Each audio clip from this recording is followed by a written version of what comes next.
నమస్తే, welcome to our channel. నేను మిషాల్ని. Sir, ఇప్పుడు గత 4 రోజుల నుంచి జరుగుతుంది దావోస్ పర్యటనలో మంత్రి నారా లోకేష్ గారు పాల్గొని ఇందులో ఏపీకి కంపెనీలు తీసుకురావడానికి చర్చ జరుగుతుంది. అయితే దీని మీద మీ స్పందన ఏంటి సార్? ఇక్కడ లోకేష్ గారు ఒక హామీ ఇచ్చాడు ఆయన పాదయాత్రలో 20 లక్షల ఉద్యోగ అవకాశాలు కల్పిస్తామని. సాధారణంగానే చంద్రబాబు నాయుడు గారి పరిపాలన అంటే పెట్టుబడులు ఆకర్షిస్తాడు, investors friendly leader, ruler Chandrababu Naidu garu. కాబట్టి అది ఖచ్చితంగా నెరవేరుతుంది, ఆయన హామీ నెరవేర్చుకోగలుగుతాడని నమ్మొచ్చు మనం.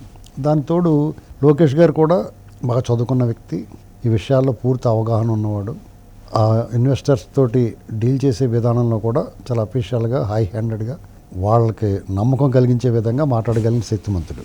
ఇప్పుడు ఎవరిని ఏదైనా ప్రశ్న వేస్తే ఆంధ్రప్రదేశ్ గురించి, రాజకీయ పరిస్థితుల గురించి కానీ, భౌగోళిక పరిస్థితుల గురించి కానీ, అవకాశాల గురించి కానీ, అక్కడ మౌలిక వసతుల గురించి కానీ ఏదైనా ప్రశ్న వేసారనుకోండి, లెంగ్తీకి వచ్చిన అనడం, దాని వివరాలు చెప్తాడు, వాళ్ళు కన్విన్స్ చేయగలుగుతాడు, కన్వీనియంట్గా వాళ్ళని ఇక్కడ తీసుకురవచ్చి ఏర్పాటు చేయగలుగుతాడు. ఆ కాన్ఫిడెన్స్ అయితే మనం పెట్టుకోవచ్చు. ఆ నమ్మకాన్ని ఖచ్చితంగా ఆయన నెరవేర్చుతాడు. ఆ హామీ 20 లక్షల ఉద్యోగాల హామీని కూడా లోకేష్ గారు ఖచ్చితంగా నెరవేర్చుతాడనడానికి ఒక సూచనలు కనపడుతూ ఉన్నాయి.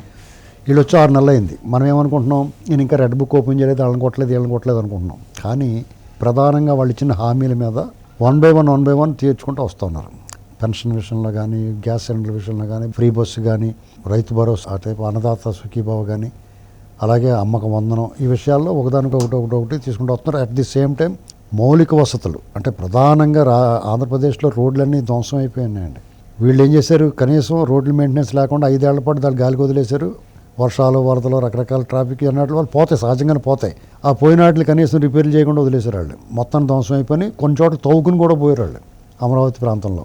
ఇలాంటి పరిస్థితుల్లో ఆ రోడ్లన్నీ వాటిని రిపేర్లు ఉన్న చోట రిపేర్లు వేస్తున్నారు, కొత్తగా వేయాల్సి వచ్చిన చోట కొత్తగా వేస్తున్నారు.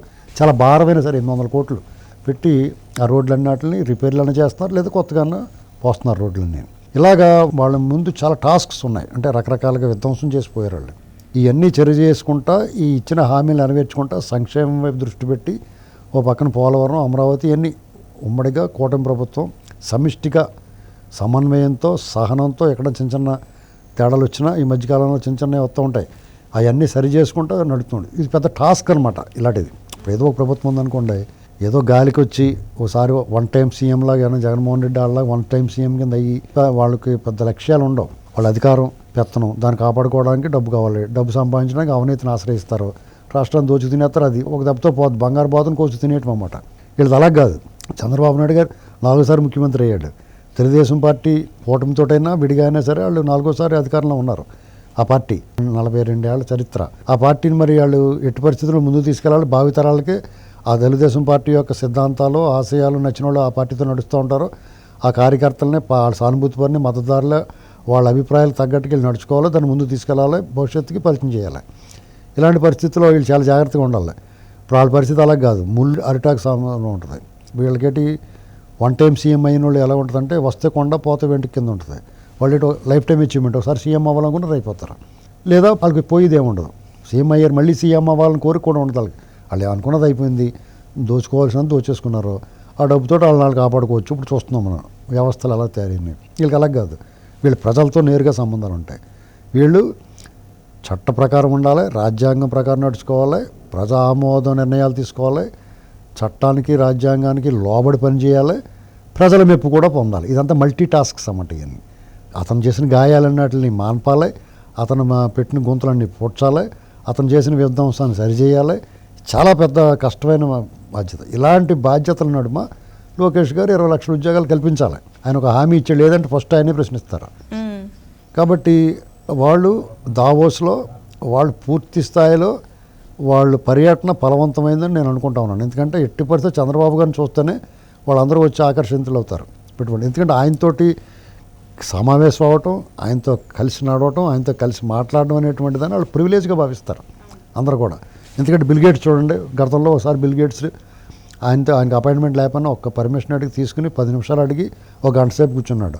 చంద్రబాబు నాయుడు గారు విజను, ఆయన ఆలోచన విధానం, టెక్నికల్గా ఆయన నాలెడ్జ్, ఆయన ఏం చదువుకోలేదు ఆ సబ్జెక్టు, దాంట్లో అంత అనుభవం లేదు, అయినా సరే ఆయనకున్న సబ్జెక్టు నాలెడ్జ్ చూసి ఆకర్షితుడై ఆయన కోరిన విధంగా అప్పుడు ఉమ్మడి ఆంధ్రప్రదేశ్లో పెట్టుబడి పెట్టాడు. మైక్రోసాఫ్ట్ ఇవాళ హైదరాబాద్లో ఉంది, అదో మణిహారం.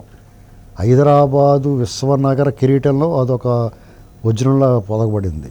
అలాగే ఆంధ్రప్రదేశ్లో కూడా లోకేష్ గారు చంద్రబాబు నాయుడు గారు అడుగుజాడలు నడుస్తూ చంద్రబాబు నాయుడు గారి డైరెక్షన్లో లోకేష్ గారు కూడా తన ప్రయత్నాలు తను చేస్తున్నాడు. తను ఇచ్చిన హామీలకు అనుగుణంగా పట్టుబడి తీసుకొచ్చి ఉపాధి కల్పించి యువతను ముందు తీసుకొచ్చే కార్యక్రమం, వాళ్ళ భవిష్యత్తుకి భరోసా ఇచ్చే కార్యక్రమం చేస్తూ ఉన్నారు. వీళ్ళు విశాఖ నగరాన్ని ఎంచుకున్నారు అనుకుంటున్నాను నేను.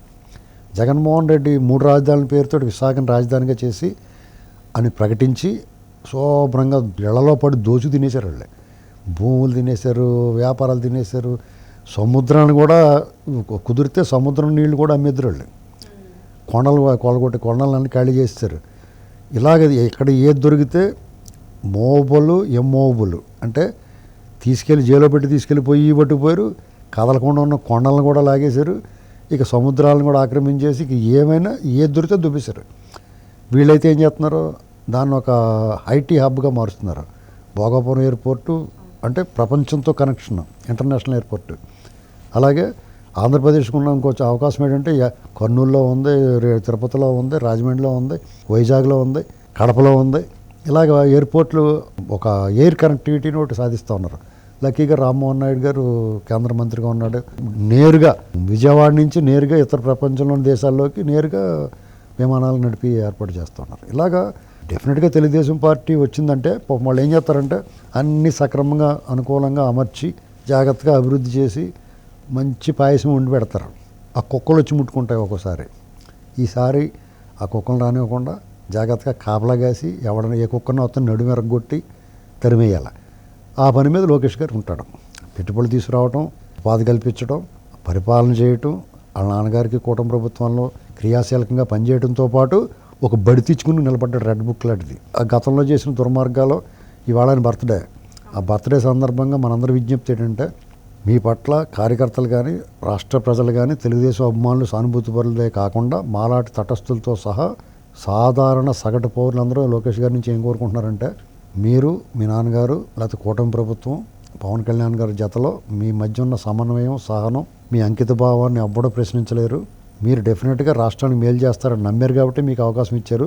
మీ నుంచి ఇంకోటి కూడా కోరుకుంటున్నారు ఏంటంటే ఖచ్చితంగా రెడ్ బుక్ని 6 నెలలు 7 నెలలు అయిపోయింది కాబట్టి ఒక్కో పేజీ తీసి ఒక్కొక్కటి తాట ఒలిచి ఏ గోరుగా గోరు ఒలిచేసి ఏ కీలికా కీలి విరిచేసి రాడ్ బెండింగ్ చేయమని చెప్పేసి ప్రజలందరూ కోరుకుంటున్నారు. మీ జన్మదినం కానుకగా మీరు ఆ గిఫ్ట్ ఒకటి ఇస్తే ఒకళ్ళని ఇద్దరిని ఇవాళ రేపు లోపల పంపించి వాళ్ళు మీ విచారణ చేసి కఠిన శిక్షలు వేసి వాళ్ళు అక్రమంగా దోచుకున్న ఆస్తులన్నీ కూడా ప్రభుత్వ ఖజానాకి జమేస్తే ప్రజలందరూ కూడా మీ బర్త్డేని బ్రహ్మాండంగా సెలబ్రేట్ చేసుకుంటారు. Thank you sir.